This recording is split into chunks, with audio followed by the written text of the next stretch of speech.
پیارے نبی کریم صلی اللہ علیہ وسلم فرما رہے ہیں اس کا تعلق کسی قوم کے ساتھ کیوں نہ ہو، اس کا تعلق کسی خاندان کے ساتھ کیوں نہ ہو، اس کا تعلق کسی نسب کے ساتھ کیوں نہ ہو، اگر وہ قرآن پڑھتا ہے، پڑھاتا ہے، قرآن پڑھانے کا اہتمام کرتا ہے، تو ہمارے نبی کریم صلی اللہ علیہ وسلم فرما رہے ہیں تمام مسلمانوں میں سے وہ شخص بہترین شخص ہے، وہ بہترین شخص ہے۔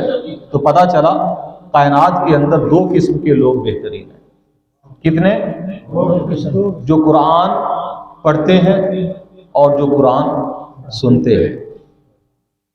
پڑھنا پڑھانا یعنی جو معلم ہے وہ بھی بہترین ہے، جو متعلم ہے وہ بھی بہترین ہے، جو قرآن سیکھ رہا ہے وہ بھی بہترین ہے، اور جو قرآن سکھا رہا ہے وہ بھی بہترین ہے۔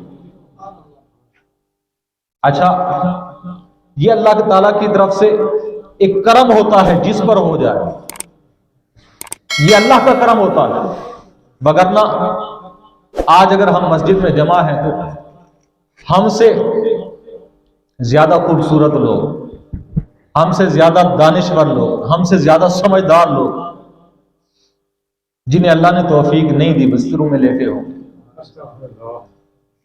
بات توفیق کی ہے، اللہ جسے توفیق دیتا اپنے گھر میں بلا لیتا،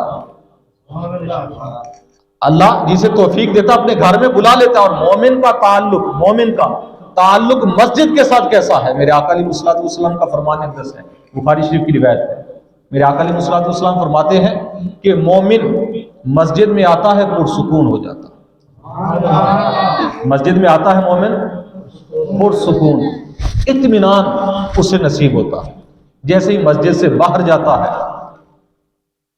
پریشان ہو جاتا ہے، اس کا دل مسجد کے ساتھ لٹکا رہتا ہے، مسجد کے ساتھ اس کا دل لٹکا رہتا ہے۔ یہ مومن کی نشانی اور مومن کی صفت حضور نے بیان فرمائی، اور ساتھ میں مثال دی کہ جیسے مچھلی پانی کے بغیر نہیں رہ سکتی، مچھلی کو پانی ملے پرسکون ہے، اور مچھلی پانی سے باہر جائے پھڑکنے لگ جاتی ہے، اور اس کی جو روح ہے وہ نکلنے والی ہوتی ہے۔ آپ علیہ الصلوۃ والسلام نے فرمایا مومن کی شان یہ ہے کہ مومن جب مسجد میں آتا ہے تو اس کی زندگی کو، اس کی روحانیت کو سکون مل جاتا ہے، اطمینان ہوتا ہے۔ ایمان والوں کو اللہ مسجد میں اپنے گھر میں بلاتا ہے اور ان کا دل لٹکا رہتا ہے۔ اگر وہ مسجد سے باہر جائیں تو مسجد کے ساتھ دل لٹکا ہوا، جیسا کہ ابھی قاری صاحب بیان کر رہے تھے، ہمارے محترم بھائی عبدالحفیظ صاحب دیار غیر میں بیٹھے، اور نہ ان کا کوئی قریبی یہاں یعنی اولاد میں سے، پوتوں میں سے، نواسیوں میں سے کوئی ہے، تو وہاں بیٹھ کر انہیں اللہ کے گھر کی فکر ہے، آپ لوگوں کی فکر ہے کہ آپ نماز پڑھتے ہیں یا نہیں پڑھتے، اللہ کے گھر کا نظام کیسے چل رہا ہے، کسی چیز کی ضرورت تو نہیں ہے۔ تو یہ کام اللہ کی توفیق سے ہوتا ہے، اللہ نے انہیں توفیق دی ہے، اللہ نے انہیں توفیق دی ہے، اس لیے کہ وہ پکے مومن ہیں، پکے ایمان والے ہیں۔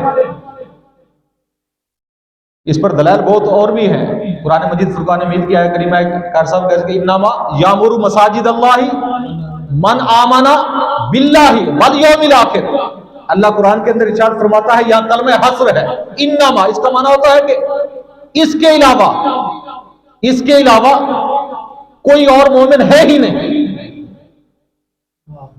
انما کا معنی یہ ہوتا، کلمہ حصر یعنی اللہ تعالیٰ نے اسی چیز کے اندر اس چیز کو بند کر دیا، انما یامر مساجد اللہ، کہ بے شک اللہ کے گھروں کو آباد صرف ایمان والے کرتے ہیں، اللہ کے گھروں کو آباد صرف اور صرف ایمان والے کرتے ہیں۔ جن کے سینوں میں ایمان نہیں ہے اللہ انہیں توفیق نہیں دیتا کہ وہ اللہ کے گھر پر خرچ کرے یا اللہ کے گھر کی خدمت کرے، اللہ کے قرآن کی خدمت کرے، اللہ کی طرف سے یہ توفیق نہیں ملتی۔ کنہیں ملتی ہے توفیق؟